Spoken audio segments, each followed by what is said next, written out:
As long as Homo sapiens have been on this earth, I don't know how long Dracos have been involved with this planet. Maybe ever since the dinosaurs. Maybe they actually are dinosaurs that developed spacefaring technology and migrated there. I don't know their long, long history. But Homo sapiens is partly them. It's partly the Dracos. Yes, partly the Anunnaki, who seem to have come from the galactic core via Lyra and via Tiamat, which they destroyed. That's now called the asteroid belt. They had a war with the Dracos. They're always fighting the Dracos. The Anunnaki and the Dracos are always fighting each other. And Homo sapiens is partly the Denisovans, who were the form of human living in Australia and East Asia. Homo sapiens is partly the Neanderthals. Homo sapiens is a melting pot, is a mixture, a GMO, a deliberate experiment, not just random breeding, but put together by 445,000 years ago. James says in Australia was the first, the Garden of Eden, if you like. And Homo sapiens is one form of human. We also have many other forms, the Floresians discovered in Flores, Indonesia recently, the Menehune who lived in Hawaii until at least 1820. We've got with a census for 1820. We've got the Neanderthals who interbred with humans but also were genocided by humans. We have the Denisovans. We have the Boskop people in South Africa with these big heads that were much bigger than brain than modern humans. Have you ever come across some of these people? I've come across some giants too, by the way. Giants. Oh yeah. Yes. There were giants in the earth in those days. You found them. They're still around. The Ohio burial mounds. People 12 feet tall. You know. There was a special unit in Afghanistan. Yes, that's right. You know that what I'm talking about? They were fighting and capturing and killing these giants. They killed the giant. They had the body, but then again yes. they disappeared. Yes, giants. This is a well-known case. Actually, there's a lot of people in the military that speak about it. That's right. And they're like, what happened to that whole situation? Yes. You know? Yes. Yeah. Well, it's like Raiders of the Lost Ark. You know, where yes. Those exactly. Didn't see anything. Oh no, that was just a dream. Well, look at Raiders of the Lost Ark. Men in Black, right? After he saved the Ark from the Nazis, it ends up in the Rockefeller warehouse, you know. Right. And there's and also the Grand Canyon, right? The Smithsonian, they covered up the civilization of the Grand Canyon. Yes. You guys heard about that? I have heard. There's real. I was in the Grand Canyon this year. This year I saw it for the first time. I went there with my then girlfriend. She sat right on the edge of the Grand Canyon. It was just awesome. Oh my God! I'd never seen it before, except by the air. Yeah, I got to see it for the first time when I went to Vegas. Anyway, this was many years ago. Not many, 7 years ago. Amazing Grand Canyon. Yeah, it's really. Amazing. But yeah, there's I remember getting to a point where I after having researched it, I saw that there was statues and a lot of different things in the Grand Canyon somewhere, but it was deeper into the restricted area and so forth. Yeah, and it's linked to Egypt. Well, exactly. There's Egyptian. There was some kind I didn't know link. it was Egyptian, but that makes sense. I was about to say, it's funny. The moment that's telepathy. And the Smithsonian organization covered it up. They literally, I'm not sure if they destroyed some of it or whatnot. Anyway, I have to go back to all the information and whatnot. The Smithsonian, do you know what it is? There was a cripple. Oh dear. Do you know what the Smithsonian is? It's one of those things promoted as this wonderful American institution. The Smithsonian institution that I've been to in DC was imposed, forced, if you like, upon the United States in the 1830s or 40s by an Englishman called Smithson, who had no connection. He had never been to the United States. There was no obvious reason why this Englishman would want to leave his fortune to the United States government for this institution to be created. Many people in Congress wanted to decline this legacy. They said this is too suspicious. We are, shortly after the War of 1812, we don't want to accept a gift from the enemy. And it's like the Trojan horse, It was a Trojan horse. And what possible motive would this Englishman, about whom we know nothing, have to leave all his money for the United States to have a museum? Well, the answer is obvious. Smithson was obviously part of the Rothschild gang that took over England through banking, and he who pays the piper calls the tune. So this is actually even before the Carnegie Foundation. This is one of the very early pseudo-philanthropic foundations, where someone with a lot of money, which may or may not be his money, he may be a front for someone else. Usually it is. Yes. And it was most times like that.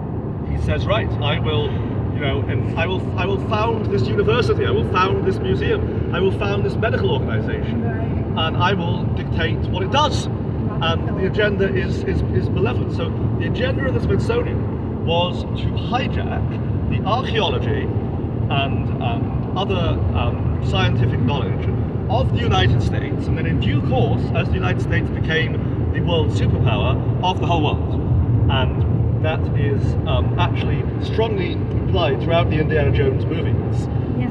which again is George Lucas, not just Spielberg, both extremely well-informed directors like James Cameron, showing you after he's risked his life to save the Ark of the Covenant from the Third Reich from falling into the hands of one tyrannical gang, it falls into the hands of the godfather of the Third Reich, the Rockefeller gang. Hitler was a creation to a large extent of the American industrialist Henry Ford. Henry Ford's painter was Rockefeller. So the Third Reich was an incubator for the American government, deep state. So he failed. He didn't save the Ark at all. You know where the Ark is, right? It's an Axiom in Ethiopia. That's right. Yes, that's right. That's exactly where it is. I read Graham Hancock's book, The Sign and the Seal, and he makes a very, very strong case for that. Oh yeah. So actually, it's very interesting. That book explains. That's another reason why I want to go to Ethiopia so bad. Yes. My whole life, Yes. I've been trying to go see this Ark. In Ethiopia. Well, they won't let you see it. I know they won't let you see it. People in Ethiopia who've The been High there. Priest is allowed to see it once a year, and he Yeah. always goes blind. Yeah, it's amazing, but nonetheless, I want to go there. I want to see. I want to do what I can to Yes. just, do my part because Yes. I just again, people don't know about it. A lot of people don't believe. Yes. It's the Ark. I believe again. To me, it makes sense. I Yes. feel like it's got to be the Ark. Well, you know that with Indiana Jones, Temple of Doom is just an entertainment, but although it kind of implies the dumps, doesn't it? All these kids being abducted to this underground. Absolutely. I never thought about that. Oh my God. It actually does depict a kind of ancient dumb, Slavery, underground. and all the kids being rescued. Yeah, I Indiana never Jones. thought about that. I The don't Temple of remember. Doom. Temple of Doom, man. It actually is a dump. I never thought about that. It is with this perverted religion. Yep. Yeah, it's a dump. So, and then Temple we of come. Doom. I don't think I saw that one, Taking out the heart actually. of a living person. They're abducting all the kids from the Giving them village. to the fire of bombs. Yes, it's a dump. Wow. And then we come to the Last Crusade, which is the Grail, and he makes a very powerful case. Actually, it may or may not be correct. I'm fully convinced that the Grail and the Ark are the same thing, because the Knights Templar were looking for the Ark in Jerusalem, and they didn't find it because it was not in Jerusalem. It had been removed long before been by removed a long Menelik, son time. of Solomon. Yeah. But And Solomon, you remember? Yes. Sheba came to Solomon, correct, that's right. and he gave her a gift to take back That's to right. Ethiopia. That's right. Right? That's right. This Well, is, some say that was the son, Menelik. yeah, exactly. But again, why Why are there Jews in Ethiopia? are there? You know what I'm saying? Again, Yes. one of the best places they say again for multicultural Yes. for the Yes. Abrahamic religions to get along. Yes. They said they've been living, For Jews, 3,000 years. Christians, and Muslims been living there for Yes. And those so Jews long. have priests, and they practice animal sacrifice. They're Jews from the Old Testament. Yeah, You know. old school Jews. Yeah, So right. yeah, Graham Hancock is a very, very powerful case there. But what was most interesting is that Prester John, which was what in Europe they called the King of Ethiopia, sent ambassadors to the Vatican immediately before the King of France tried to wipe out the Knights Templar, and they had specifically, the Ethiopian government had specifically requested that the Knights Templar be got rid of, because they were preparing an expedition, the Knights Templar, to invade Ethiopia to capture the Ark. Ethiopia also has such a very. You might be interested in this guy named Avi Lipkin. He's a historian. I've heard of him, yes. Yeah, and I have. he's I forgot what tribe or how he exactly identifies himself as a Jewish man, but he's a proud Yes. Jewish man Yes. who lives in Israel, but also believes that Jewish-Christian unity is of paramount importance. Oh yes. And yes. he specifically actually feels that Muslims are, like pretty much following Satan in a lot of ways. Well, So the black cube is satanic. Anyone You who know. worships a black cube is a prime symbol of Satanism. And when you see people trample each other to death in a frenzy to touch a black cube, that's not a good thing. right. God is everywhere. God Yes, could just live in a indeed. black cube in Mecca. For In- sure. In my hometown of Exeter, a black cube suddenly appeared. It was like the movie 2001: A Space Odyssey. One day, this black cube, in proportion to the Kaaba, covered in Arabic, had been built on the cathedral green in front of the church. How incredibly sinister. There was no explanation of what it was inside it, or anything. just this big black cube with made of wood, they're painted black, had been imposed right in front of the Christian cathedral. So a black cube is always a symbol of Satanism. Why do you think Henry Ford, who made his fortune out of putting wheels and an engine in black cubes, said, I'm a great, this is Henry Ford's sarcasm, because of monopoly capitalism. He said, yes, I think the American people should have a choice to express themselves through colour, and as I've monopolised the automobile industry, I do feel strongly that the American customer, the consumer, should be able to have any colour automobile they want, as long as it's black.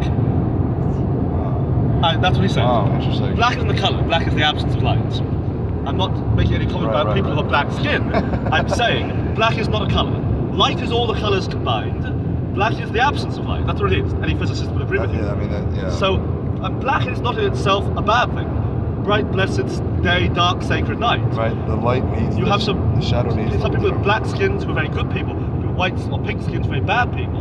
We're not saying that. But for the dark side, the Satan gang, they have two colours, two specific colours. Yeah, we were on Spoon. We were talking about that. They have two colours. Their colours aren't green and pink. Their colours are black and red. Black and red. The pedophiles with the red shoes, the Nazis with their red, white and black flags, black and red. Black is their favourite. What do you think all over the world, the police are dressed in black? Well, whatever country it is, it shows you your police force is a centrally controlled global force. Whether you're in Alaska or New Zealand, they're always in black. They're not in pink and blue and green or orange or anything. Always black. They're always dressed as Darth Vader, all over the world. So, the black and the red, the Nazis' colours, the black and the red. The Pope in his red shoes. Remember when Ratzinger, the Panzer Cardinal, all dressed in red? Those are their colours. Not yellow, not blue, not green, not orange, not brown. Always red and black. It's as simple as that. Those are their colours. So that's why, almost always, my deck. when they bring out a new technology, whether it's the automobile, it's black. Television, black. The cell phones, what colour is yours? Black, black, black. That is Satan telling you, I made this. I built this. Black. Absence of light. Black. Why do you think he's called the Prince of Darkness? So, I don't like to point the finger at him and always accuse him, because it's him and his army. There are billions, trillions of them. It's not a one-man show. In the same way that Dr. King had so many people with him and he needed in order to succeed, including his wife, obviously, and his children, Bernice King, who continues to remember him today and everything. But in the same way, that good triumphs through teamwork, right? The same can be true. Totally. The They're hierarchical. applies to the Unification Church seems to me to overrate Satan, to make it look like I totally agree. My mom said that too. On his own. You know that song Universal Soldier, Donovan? Without him, Hitler, without the Universal Soldier, he's talking about all these people who are willing to go and fight for any leader. Without him, Hitler, without him, Caesar, let me see, what's the line? You can put it up here. Without him, Hitler could never have done all that he done. Without him, Caesar would have stood alone. So I call it the Satan gang, because when I was at school, there was a school bully called Quinn O'Brien, and he was a tough guy, but his power wasn't mainly him, it was the 20 other guys behind him. That was why people feared him, because of all his gang. Because he wasn't the man, he was the spirit of the people. One time I was sitting at a table, I was 18 years old, and Quinn O'Brien, he got me by the arm, and he wrenched my arm across the table, and then I wrenched him back, and we were about to have a fight, and I quite happily fought him. The problem was, there's 20 gangsters standing around, all with knives. Yeah, that was the problem. You don't want that. That was the problem, you see. It's a gangster. Yeah. So. No, that's what I'm saying. But you can still beat him. You know what I'm saying? That's why, like I said, when I was on the boat and all those things happened, like I said, when I was in the Bahamas, I don't give a fuck. Yes, correct. I mean, like I said, I don't welcome that kind of situation. But if it comes, I will be ready to kill. That's right. Anybody who knows me knows that. The reason in Kemet, in Egypt, was a very wise ancient culture going back to Ammon, to Atlantis, that I'm involved in. Our hotel and tour business is part of this. So they represent Satan as a wolf, a man with the head of a wolf. Every what they call a nature, every very powerful being. So what is a wolf? It is a pack animal. They represent him as the head of a wolf pack. Wolves are not as much packs. I mean, they do hunt packs, but wolves tend to be a little bit more solitary, right? I mean, there's such a thing as a lone wolf. That term "lone wolf" is referring to the exception. The exception. Wolves are pack animals. Yes. I've lived with wolves in Montana. Yeah, Alaska. I'm not very well educated on the wolves. The reason a dog will follow the master is because he has the instinct to follow the alpha wolf. dogs are wolf pack is a So hierarchical interesting. thing. There's an alpha male and female. Wolves worldwide. We have wolves from Alaska to Africa. They're one of those animals that's so versatile. They're the same species, Canis lupus, and there's always an alpha male and female, and there's a hierarchy, and they hunt in a pack. And so the reason that Set in Kemet in Egypt, Satan, is represented as the alpha wolf, is the head of a gang, and their power is a collective. You see, it's a collective thing. That is why. So it's You know, fear. Yes. Actually, that's another thing too. But they're a gang. They're a gang. It's like, you know, and so it's in the Unification Church. Time and again, I find Satan being represented like he was this one lone individual. But no, it's a vast army. It's like saying in World War II we were fighting Hitler. We were fighting Hitler and the entire And German Joseph government Goebbels and all the people who elected Hitler and voted for Hitler. Can I give you Yes. a little bit of Yes. the divine principle? Yes. So in the divine principle, in the unification Yes. theology, the actual instigator, of course, is the backlight. Well, this is why we use Satan as being one. Satan being Daystar was the original archangel that was supposed to actually help, right? Our human ancestors, there were three of them, right? Gabriel, Michael, and Lucifer. They were the three archangels at the top. And so Lucifer fell, but he brought some of the other angels with him, and being an 1/3. archangel. Right. 1/3 is generally the Right. number one hears. Yes. I think, yeah. But the one thing that is pointed out is that he takes many of them down with him. Yes. So yes, he is a pack, and yes, it does imply Yes. that, but he is the instigator. One of the Sure. biggest Like you illusions. said, the Yes. bully. One of the biggest So to illusions speak. that his followers have about him is the only person he cares about is himself. He's a Absolutely. totally selfish person. And, you know, but they think there's something in it for them. But he's a user for other people. He's a Absolutely. user. He Yes. rules by fear. Well, right? not just fear, but yes, but also Uses selfishness. love. Above all, selfishness. Absolutely. Is- He tries But I think to selfishness comes from love. there. It does. It all comes from ego. Ego and evil are the same thing. It's a separation from God. Right. That's and what it this- is. And that is the one point in the divine principles that Satan, being Daystar Lucifer at the time, was envious of the love that Adam and Eve were getting as the actual original beings Yes. of God's Yes. image. So God imparted His Spirit into Adam and Eve to be the priest and priestess, or the eventual king and queen for all of humanity, right? Even though there are other human species that God chose those two in particular. And then doing so, right? Supposedly these were the first religions. But in doing so, then, you know, and the archangels were, that was their responsibility to serve, right? They're servants. The angels Yes. are servants. They're not human, they're not made in God's image in the fullness. They're Yes. only partially made in God's image in the spirit, right? And so these And they don't have angels freedom the same way that we do. were Yes. doing their Sure. responsibility, except for Lucifer and a few others who wanted to be a part of what human portion of God created, and they were envious, jealous. Yes. And Yes. that is one of the great Yes. sins, right? And that's what was implied when Satan wanted to have the love that was being Yes. imparted. And he wanted to get that love. So how can I get that love? Well, I'll be a part of that love. And I will corrupt that love. And it will be mine because I will own it. It will be part of mine. So that is... I've given, I think, an accurate account of that theology. When I read the Divine Principle, that was the account. But I don't subscribe to all of that. I have long seen Satan and Lucifer as two different people. They're two totally different names. Right. I see Lucifer as a much more powerful being whose influence extends throughout the universe. I see Satan as the bully of this Satan- planet. Right, but Satan is so Satan terminology or meaning of Satan actually just means evil nature. That's one way it could be translated. Right, It's I don't know that. In all honesty, I don't know what. Sorry? What happened? are we We got a on the quarter dot? left. I mean, A quarter? Okay, yeah. Oh, man, I can't believe it. Yeah, the car does not. actually, It seems what, like it's, what did you have in the tank when you We had came? just a little bit below half, but then we went to about a quarter and filled it up, and then we're at, looks like about a quarter left again. So that is interesting. It does not seem Well, I to mean, be. this is a long distance. That It is a you're long traveling distance, on, yeah. so- Well, we estimated this vehicle probably does 20 miles to the gallon. Yeah, It's I'm about thinking- 300 miles, so 600 miles there and back. So we're looking at about 15 gallons.